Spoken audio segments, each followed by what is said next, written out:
Welcome to Critical Issues Commentary, the radio ministry of Twin City Fellowship, an undenominational Christian church located at 24th and Nicollet Avenue South in Minneapolis, Minnesota, or on the web, twincityfellowship.com. This is Dick Kuffel, your host for the next half hour. We're speaking today with Bob DeWaay, pastor of Twin City Fellowship and author of Critical Issues Commentary. Our topic today is the dishonoring of God in popular spiritual warfare teaching. Now, that's a little bit like Jonathan Edwards, probably, in the length of the title, Robert. Explain it, please. I'm going to show that a very popular teaching about spiritual warfare dishonors God in the sense that it lessens God's self-revealed person and purpose by limiting him and suggesting that the universe that God created is outside of his control, at least partially outside of his own sovereign rulership and control. When we were discussing this before we went on the air, we mentioned something about the sovereignty of God seems to go away in some of the teaching. Is that going to play in the background? Very much so. Okay. Set the scene. There are about four major areas that we're going to be discussing. What are they? Well, we're going to talk about the worldview that lies behind the spiritual warfare doctrine. And this worldview has several components. The worldview has a dominion scenario, and the dominion scenario is based on the idea that God turned the creation over to Adam and gave him all authority over it. And then there is this ransom view of the atonement that we're going to look at. And then there's a different view of the church and the authority of the church and a different understanding of church history. And then ultimately there's a different understanding of what it means to fulfill the Great Commission. It'll be interesting to see whether we can cover that in the time allotted.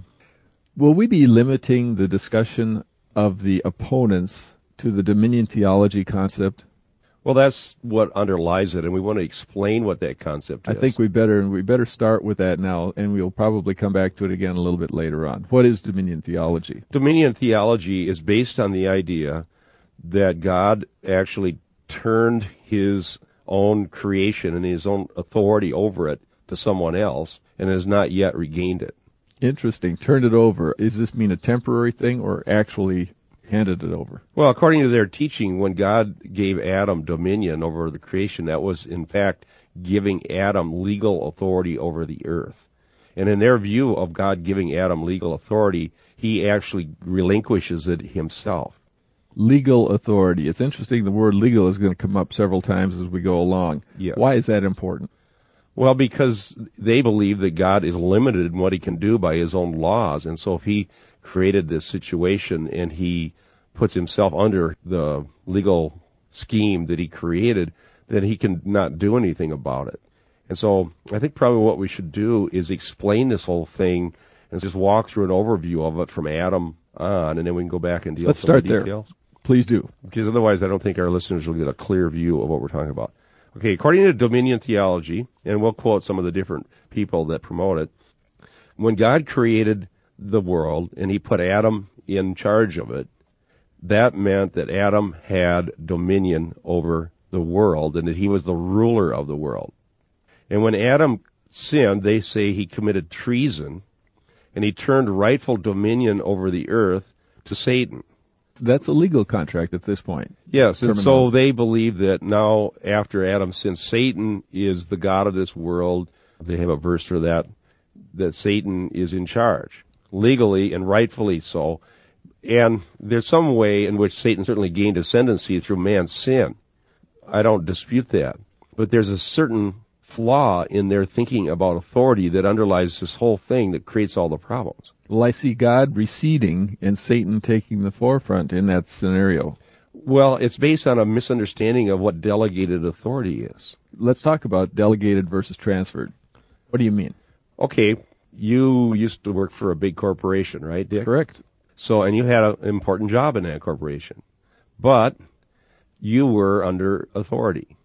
And you had been given the authority to do your job and make certain decisions about how you did it by the people that ran the corporation, who had the rightful authority. Now, was that delegated or transferred? It's delegated, because what would have happened if you decided you didn't like how they were doing things and you were just going to go off and do it however you wanted? The technical term is I'm toast. You're toast. Okay, so the CEO of that big corporation retains his authority no matter how many people he hires. And no matter how much of his authority he delegates, he still has the rule, so to speak, under the board of directors. That's correct.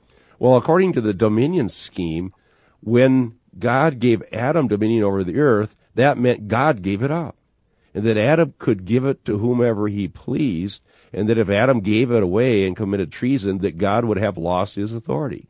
And they literally believe this, and they teach it. And there's many TV teachers and preachers that are teach this thing to this day. Wow. And so God actually loses his authority. In fact, let me quote one of these teachers, Ed Silvoso. He's a popular teacher. He writes this, quote, "Because Adam, God's deputy on earth, transferred his legal dominion to Satan, God became obligated to recognize Satan's legal standing in spite of the fraudulent way in which it was obtained." That's Ed Silvoso. Let me quote Kenneth Copeland. Most people have heard of him. He says this, "After Adam committed high treason and used that authority and delivered it into the hands of an alien spirit, the result was this, quote, now God literally was on the outside looking in." And then Copeland goes on, quote, "After Adam had given it away, God didn't have any more authority here," unquote. Now that's the most extreme example I found. That's off of an audio tape called The Faith of Abraham that I have, Kenneth Copeland. But you can see where they're going. The Silvosos and Copelands of the world say that God basically gave up his authority when he gave it to Adam, and Adam sinned, he gave it to Satan, and then now Satan's in charge of the earth.